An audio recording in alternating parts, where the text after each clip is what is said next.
regroup. Good morning, everyone. I'm Maria Bartiromo. Welcome to Sunday Morning Futures. Today, we are exclusive with Paul Manafort, Donald Trump's campaign manager, about the unveiling of his economic plan tomorrow in Detroit and the Trump strategy for the weeks to come. Plus, new poll numbers revealing Hillary Clinton is still struggling with trust issues with less than 3 months to go until the general election. Our panel today discusses whether this will ultimately doom her in November. Also, what is next following the report that the U.S. allegedly paid $400 million to Iran for the release of 4 hostages? Was it ransom? We will talk with the chairman of the House Foreign Affairs Committee live right now as we look ahead on Sunday Morning Futures. Republican presidential nominee Donald Trump set to unveil his economic plan tomorrow in one of the cities struggling the most when it comes to creating jobs. Trump will lay out his policies in Detroit as he continues to weather several controversies looming over his campaign. Joining me right now is Paul Manafort, Trump's national campaign manager. Mr. Manafort, good to see you. Thanks so much for joining us. Thank you, Maria. Look, it's no secret that it has been a tough week for the campaign, from the back and forth with the Khan family to discussion about Donald Trump being unable to stick to message. Are you going to be able to turn this around? Look, the campaign is just beginning, and we're coming out of the Democratic convention where the media, for the most part, was trying to push a Democratic narrative which is not reflective of what's going on in this country and is not reflective of the solutions that the country needs to turn it around. The campaign is a 3-month campaign. We're at the beginning. Starting Monday, we're going to be announcing our economic plan. When we do that, we're comfortable that we can get the agenda and the narrative of the campaign back on where it belongs, which is comparing the tepid economy under Obama and Clinton versus the kind of growth economy that Mr. Trump wants to build. Yeah, and we know that Mr. Trump has said that he wants to have a 15% business tax, for example, which obviously is way down from what we're seeing in the corporate tax right now. Hillary Clinton says she wants to raise taxes. Can he deliver this message and actually make it resonate with voters? Well, we're very confident that we can. First of all, his speech at the convention laid out a vision. You know, some people called it dark because they didn't like the fact that he was telling the truth about the state of the economy and the state of America today. But that speech was also a very positive speech because it said we can turn this around. And he laid out the areas in which he said he could turn it around. And one of those areas was his economic plan. Monday, we'll start to talk about that. And at the Democratic convention, what you saw was Hillary Clinton making the same promises over and over again, talking about all the things she's going to do. One of the things she didn't say, which is implicit in it, however, is she's going to raise taxes, lots of taxes on everyone. And that's not going to grow the economy. That's going to make the recovery, which is already the weakest since 1949, even worse.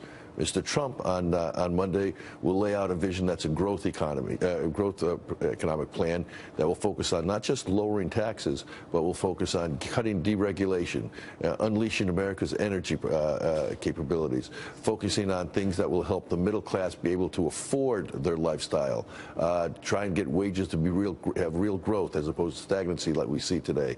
So it's a plan that touches all economic spheres of our economy, all demographics, yeah.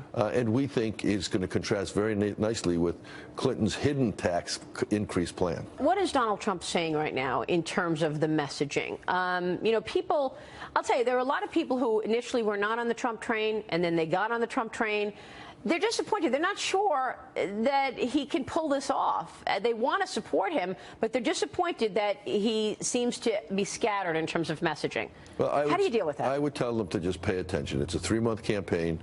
The issues are very clear. He laid them out in his speech. The speech was very well received. This is a change election. There's only one candidate who was a change candidate. That's Donald Trump.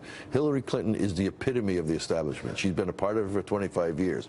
All of the things people are fed up with, she was a part of.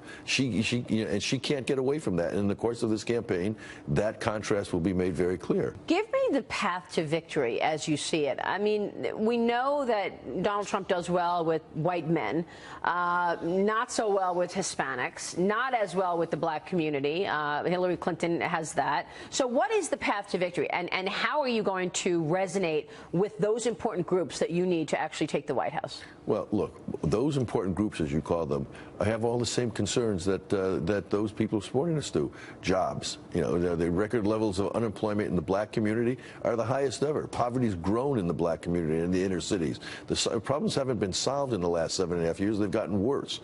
Yet the promises are still the same. The Hispanic community, they care about jobs and national security. Hillary Clinton was one of the architects that led to the growth of ISIS, that destabilized the Middle East. And when you talk about soft on Russia, she's the one who established the Reset Russia policy that not only brought Russia into the Middle East, something that American foreign policy under both Democrat and Republican presidents for years tried to keep from happening. She invited them in. And look at the Middle East today.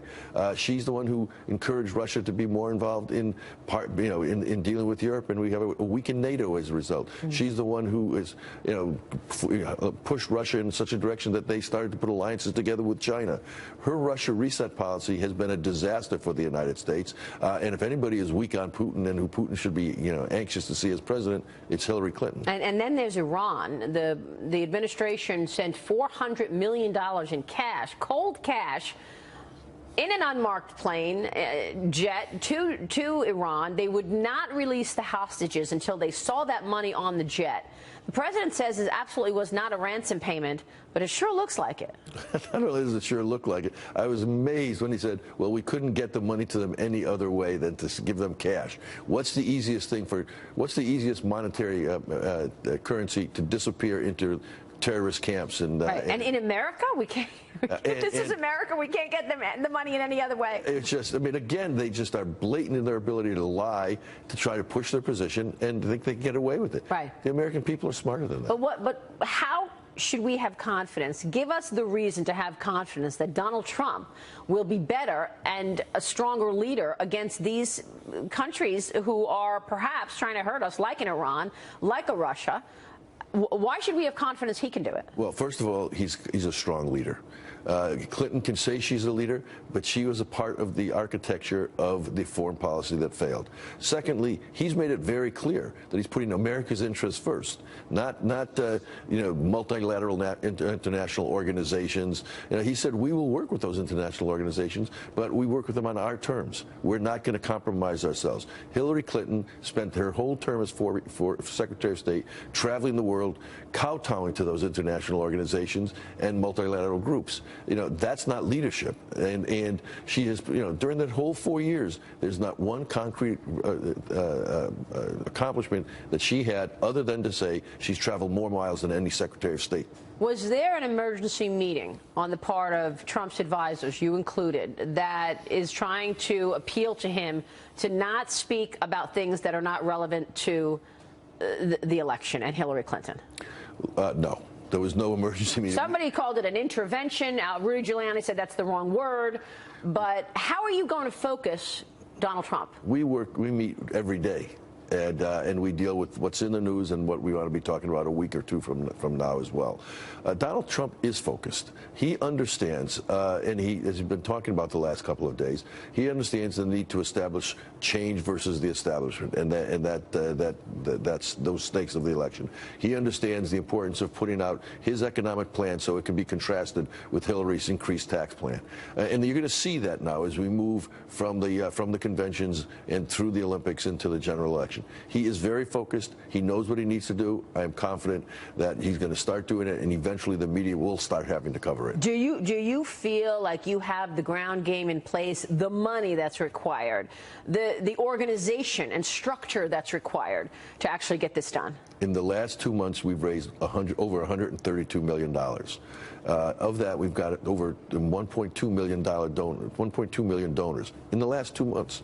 The average contribution is $70, so the base of support is broad and deep. We're very confident we have the financial base to take the campaign. We're now starting to spend that money. We have an organization in all 50 states. We have in the battleground states. We are very deep in the ground game that we have.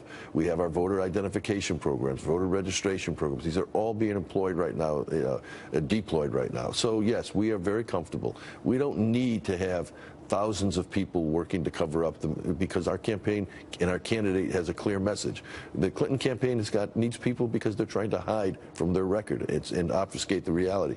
We're not. We're trying to expose the reality. So why do you think the polls have shown Hillary taking a lead just in the last couple of weeks? Well, I mean, part of it is the bounce from her convention and the incredible fawning of the national media on her convention. I mean, I found it ironic that we had 4 people in our rules committee who were disagreeing with the direction of our convention, and our convention was in chaos. The Democratic National Committee had over half of, almost 40% of their delegates in open rebellion, and that wasn't chaotic. It's just absurd. Yeah, well, that's true. I was at both conventions, and it was incredible to see the Bernie Sanders supporters outside really vocalizing their upset. Paul Manafort, good to see you. Good to see you, man. Thank you so much. We will be watching. Thank you. Paul Manafort, Trump's national campaign manager. And Donald Trump finally endorsing some big-name Republicans over the weekend in a play for party unity. What's the impact here? Plus, more fallout from allegations that the U.S. paid Iran $400 million in ransom money for the release of American hostages. What is next? Are there more payments to come?